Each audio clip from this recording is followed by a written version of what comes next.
Once you find yourself in conflict with a narcissist, it's a virtual guarantee they're going to start playing head games with you. That's why I put together a new course. It's very extensive called Anger Games. I'm going to teach you how to manage anger and conflict with a narcissist. There's a link below that's going to show you how to register, and I hope that you find it to be very insightful.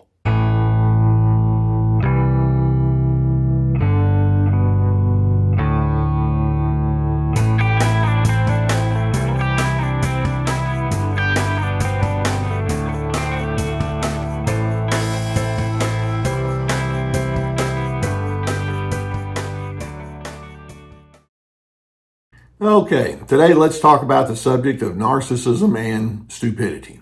And know that as I talk about that word stupidity, I don't mean to use it in a pejorative kind of way. In other words, I'm not being condemning or disparaging towards certain individuals. It's a very real phenomenon. How many of you have engaged with someone, whether it's in the place of work or someone you live with or in an organization or folks you see on TV, politics, religious people, business leaders, and you think, I can't get through to these people. Nobody's going to get through to these people because there's an extra measure of denseness, of stupidity there. So it's something that goes beyond IQ. It goes beyond your accomplishments or perhaps lack of. Stupidity represents a serious inability to reason at a very basic level. We're not talking about, high level, quantum physics. But stupidity is, it can get into the way that you conduct yourself with one-on-one scenarios with other people. It's like folks just can't reason with you, or certainly if you're in a group. Stupidity is shown to be very dangerous when it's with a person who's trying to find a place of power and dominance. That's a really bad combination. Stupidity impacts a person's decision-making in general. It impacts the way they treat other individuals, especially if you don't look or think or act or feel the same way they do. And so I know that if you have dealt with somebody that has a strongly narcissistic bent, there are times when you think, I'm dealing with stupid here. Now, to me, one of the best descriptors of what we're talking about is that the person who operates with this is ignorant regarding how ignorant they are. In other words, they don't see it. So it's important for you to see it so that you can make certain adjustments and don't get pulled in. These individuals are trapped. They're inside a snare of their own making, but the more aware you are of what you're dealing with, the less you're going to be inclined to get inside that trap with them. Now, I've got a dozen different things that I want to highlight with you that are part of the pattern of stupidity. I'm going to run through these, and you kind of do a little checklist mentally in your mind to see how many of these apply to your circumstances in life. Number one at the top of the list, when we're talking about people who just operate with stupidity, and that is to have a closed mind. These individuals have a persistent refusal to hear other people's perspectives. It's like, well, my perspective is the only one in the room that matters. Now, when you think about it, that's that lack of reasoning. Surely other individuals have some ideas. It's like, nope, mine's the only one. That's stupid. Number two, these individuals are very commonly inclined towards binary thinking. When I say binary thinking, black, white, all or nothing. They don't manage abstract thoughts or ideas very well at all, because you see that requires them to go beyond just their simplistic little declarations. They're unable to manage well with another person's unique distinctions or just the backstory that somebody might bring. It's like, I don't want to learn all that stuff. Number three, stupid people have a repetition of the same old problems. No matter how predictable it's going to be that when they do something, it's going to end the same crazy way that it did before. It's like, let's keep trying this. They don't learn. They don't have any kind of insight about the processes that go into the making of their own frustrations. Number four, these individuals have a very low level of curiosity. And when I say curiosity, it's like, well, I need to understand why you feel this way, or why this thing didn't work out well, or what we might be able to do that would be different. I'd like to know. Instead of having curiosity, what they do is they blame and they look for scapegoats. As far as I'm concerned, if there's a problem and if I can find someone to put the responsibility of those problems on, then I'm off the hook. That's as far as they go in their thinking. You know what I'm saying? So in other words, a very low ability to reason. Number five, stupid people make lots of impulsive decisions, whether it's regarding time or procedures or priorities. And what that tells me is that they're not guided at all by a well-conceived guiding philosophy. They don't have a sense of meaning. It's just mood of the moment, whatever they feel like doing, and we'll figure out, what the repercussions are going to be down the road. Probably pretty negative. I don't want to worry about that. No future thinking. Number 6, stupid people are emotionally erratic. I want you to think these individuals who are dense and they you can't reason with them. They're ignorant about how ignorant they are. They can be triggered quickly with emotions, whether it's agitation or annoyance or irritability or withdrawal. And they're fuming about it. They have a very poor emotional filter system. It's all about whatever I want and declare. Emotions are in the way, and so they the emotions go unfettered and just with no particular guardrails on them. Number 7, and this goes right along with everything else I'm saying. They're quickly dismissive. Their walls of defense are very thick. And if you come along and say, there's something I'd like for us to discuss, without even listening to you, it's like, no. Well, I need to talk to you about something. Not going to do it. And so they dismiss you before you even have a chance to walk in the front door. It's like their defenses are too tight, which means that they're highly threatened. They live with a great deal of fear about somebody coming against them. Number 8, stupid people can be gullible. They're willing to buy into whatever bogus ideas that might be floating around out there that will prop up their particular narrative in the moment.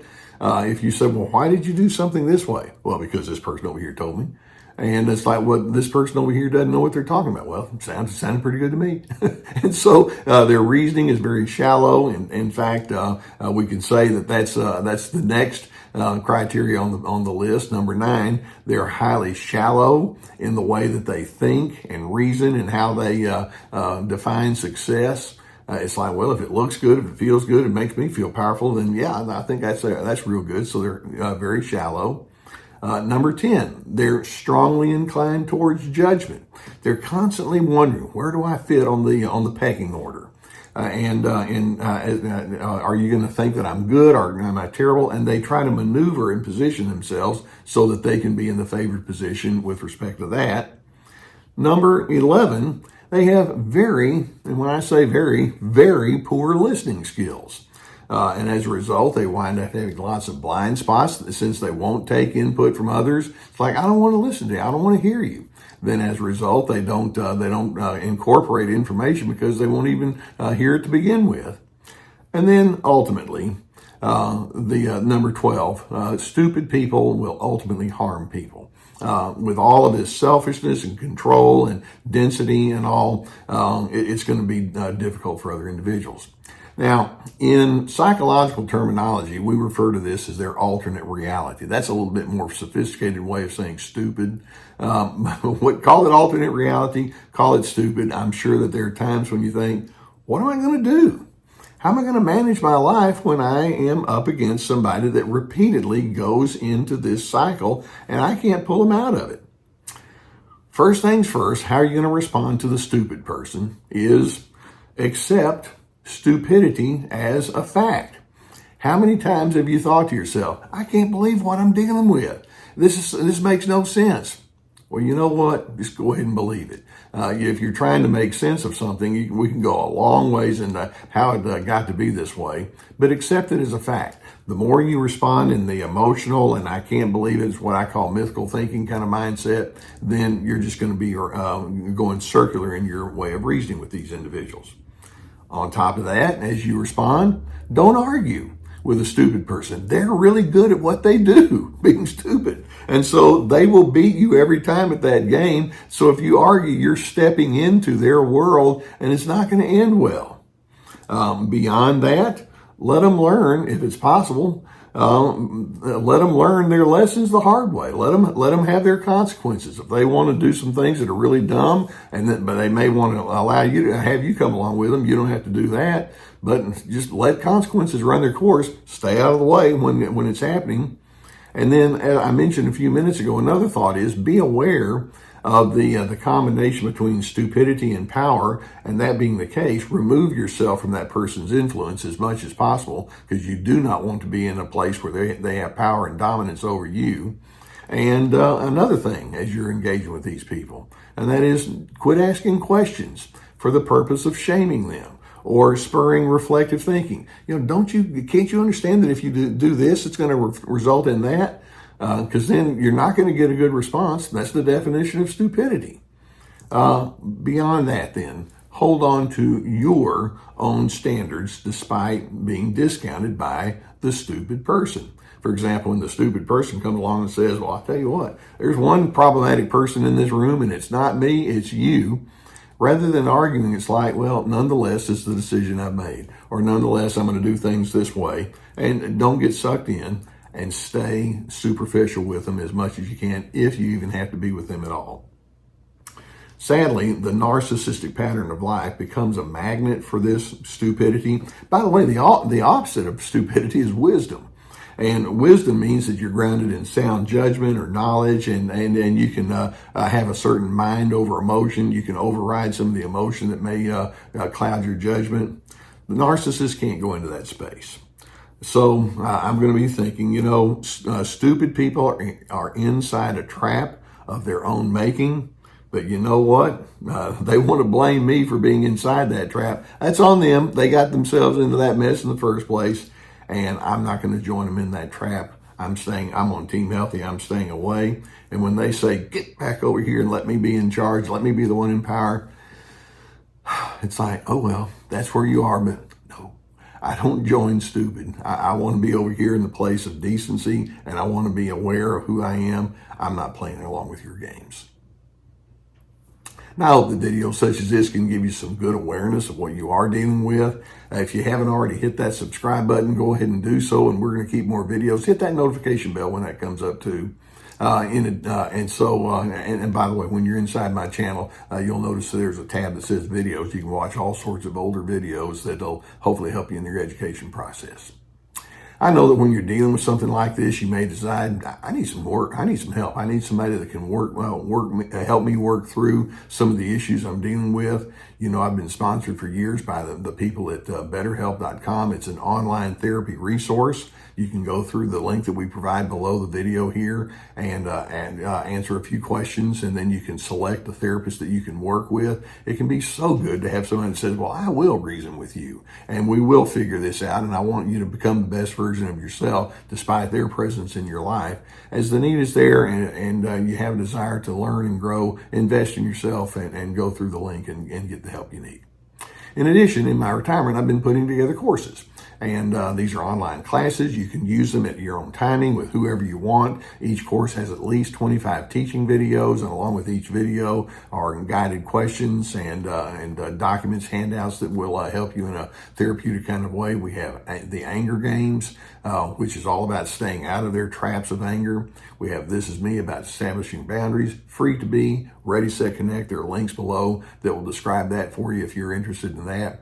On my website, we have access to my webinars, which are 90-minute presentations, which you might find very interesting. We're collecting more of those as we go along.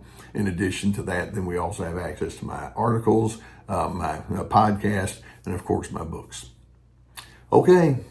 There are just some folks that are going to be stupid, and they're ensnared. They're trapped by their stupidity, and you don't have to say, here, let me join you. I don't want to join that rank. That being the case, I'm hoping indeed that you can dedicate yourself to being a person of wisdom, because in doing so, it allows you to have a type of steadiness and a groundedness that they'll never have. And in the end, I'm hoping, despite who they are and their influence in your life, you can actually indeed be a person of peace.